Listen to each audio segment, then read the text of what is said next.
kitalo nnyo kitalo ddala nanti waliwo gye ndabye abantu ate nga bali mu kubeera nga bakungubaga sayidi endala eri mu kubeera nga ejaguza sayidi endala eri mu kubeera nga ekungubagira abo abaavudde mu kibiina kya National Unity Platform. Ssaawa ng'emu emabega mwana wattu tutandise okulaba ebifaananyi bya Balamu ng'ali wamu ne Gashumba nga balina e Masaka eyo gye boolekedde ku ofiisi y'ekibiina kya National Unity Platform. Mwana wattu nga beeriisa nkuli bali mu kubeera nga beejavaana olw'ebyo bye batuuseeko anti bakansala ba Nuupu abawerera ddala 7 weba tebayalabulidde ekibiina kya National Unity Platform bo ne bagamba balabye omusana ne beegatta ku kibiina kya Geno Muhoozi. Mwana wattu okusinziira ku Frank Gashumba wamu ne Balamu weba tebagenze side zeeyo e Masaka ku ofiisi ya Nuupu neera abantu actually balina 87.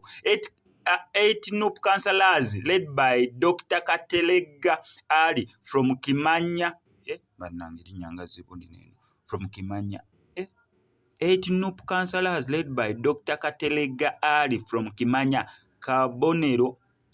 Kimanya Kabonero bannange bino ebigambo bamirako wandikanga ng'okoze ensobi Mwendo Ramadhani have today joined the PLOU ekibiina ekyo. Mwana wattu bakansalazi abajoyininze ekyo ekibiina kuliko kansala asookedde ddala kuliko Nangozi Harriet kansala Kyabakuza oyo ye abadde wa kibiina kya National Unity Platform. Mwana wattu era bw'atyo bweyegasse ku kibiina bakansalazi abeegasse ku ekyo ekibiina kwe kuli Nangozi Harriet kansala w'ekibiina kya National Unity Platform ow'Ekyabakuza bw'atyo Kyabulidde neyegatta ku kibiina kiri. Kansala owokubiri ye Nalutaaya Franklin kansala oyo naye bw'atyo kansala w'Essenya bw'atyo naye yeegasse ku kibiina ayabulidde ekibiina kya National Unity Platform. Kansala owookusatu ye Ndibalekera Josephine kansala w'e Kitanga bw'atyo naye ayabulidde ekibiina kya National Unity Platform. Kansala owookuna ye kansala Nalika Maria yinga abasinga bonna bakyala.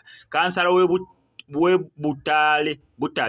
Butale nsubira bakyogera. Kansala w'e Butale bw'atyo yeegasse ku kibiina ayabulidde ekibiina kya National Unity Platform.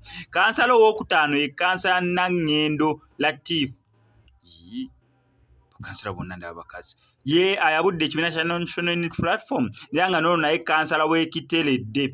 Kansala omulala namba 6 ye kansala Nassolo Harriet abakyala babadde ki. Kansala w'e Butego bw'atyo ayabulidde ekibiina kya National Unity Platform. Ne kansala ow'omusanvu ye kansala Kato Robert kansala w'e Kijjabwemi byalo biri eyo Kijjabwemi kubanga eridda buliyo Kijjabwemi bw'atyo naye ayabulidde ekibiina kya National Unity Platform neera nga okusinziira ku principle ye yagamba balabira ku bikolwa byabwe neera n'abawaayo mu maaso g'abantu so temujulirira Bobi Wine temulina n'omu gwe mugenda kubeera nga mujulirira kubanga yababakwasa ebisigadde byonna yabibakwasa so weba tebasobodde okubeera nga bayabulira ekibiina kya National Unity Platform. Balamu wamu ne Frank Gashumba ne babeera nga awo ndowooza balonzeewo akabonero wekuba mupiira balonzeewo bwe balonze kubanga bangi abava eno nga badde eno mu National Unity Platform batonotono mukko. However lately bangi batandise okubeera nga bakyuka okuva mu National Unity Platform